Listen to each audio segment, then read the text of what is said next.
Guys, good morning, good morning. Kumusta kayo lahat, guys? So, kaya nga pala ako nag-vlog ngayong umaga para doon sa nalimot kong bag kahapon, yung kulay green.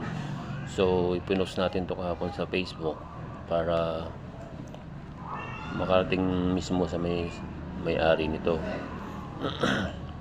So, marami naman nag-share sa Facebook sa magandang balita at nakarating mismo doon sa mismong may-ari. So, hindi natin alam kung ano laman nun.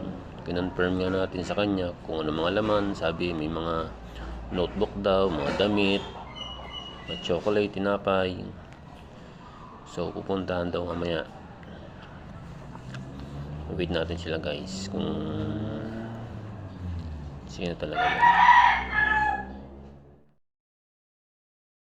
So, ayan guys, yung mismong may-ari, nag-post din siya sa kanyang FB na nawawala yung bag nila. So, ayan no. Kitang-kita guys.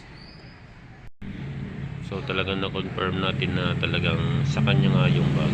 Kasi nag-post din siya na nawawala eh. So, ayan guys, yung bag na nalimot natin kahapon. So, maraming salamat sa 79. Naman daw niyan ay mga notebook, chocolate, mga damit, sabon. Bag nito. So, ayan, kailangan pala itong may-ari kasi single parents lang may-ari nito. Tali pa rin yung kanyang mga bag. Gamit pa rin mga bata. So, maraming salamat sa mga nag-share at nakarating mismo sa may-ari ito. Maraming salamat sa tulong nyo at naibalik natin sa mismong may-ari. Naibalik natin nung maraming salamat sa 79 na nag-share sa inyo.